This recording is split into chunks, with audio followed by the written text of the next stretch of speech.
A lot of you have been asking us, what will the parties do for people with disabilities? So I'm going to break it down. But first, it's important to understand the concerns more than 8 million people with disabilities and their caregivers are facing. For one, they say their cost of living is increasing, but financial support isn't keeping up, and accessibility is an ongoing issue. It's very frustrating to be told, no, you could no longer work anymore, but we're only going to give you this amount of money to live on, which is barely enough. We need affordable housing. They're not making them accessible. So I can't win. It's like we don't have value. I don't receive nothing from my taxes. I was qualified right away. And for some reason, when I do my taxes at the end of the year, I owe nil and receive nil. The way I'm treated by our government, it breaks my heart. They really are missing that it is a crisis. It is a private struggle for many families as they age supporting an adult. So as a caregiver, that piece, I feel like that's been missed terribly. Now, the federal government did introduce the Canada Disability Benefit in 2024. It gives some people with disabilities up to $2,400 a year. But one disability advocate I spoke to said it's nowhere near enough to make ends meet.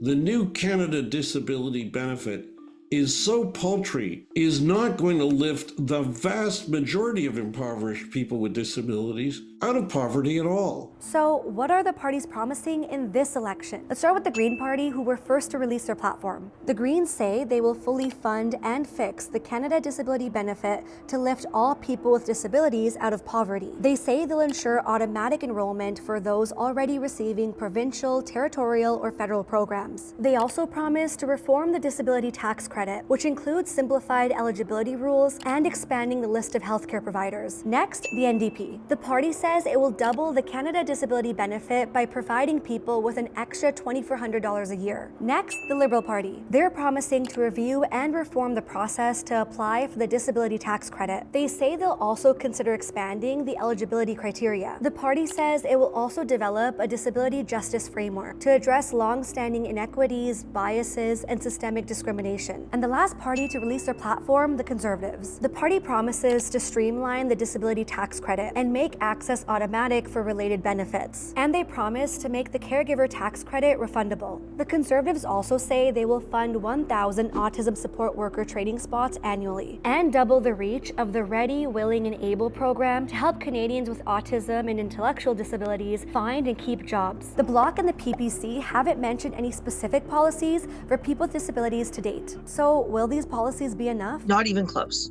Not even close. And it makes me feel forgotten by every party. There needs to be more thought put into the continuum of the person with the disability so that they have every potential to excel as independently as they can. And that involves investing in those children. So interventions, therapies, clinical help, all of those things need to be much more in place. If they want people like me to work, I think they should be more strong with programs, making companies hire more people like us that are on disability to go to work.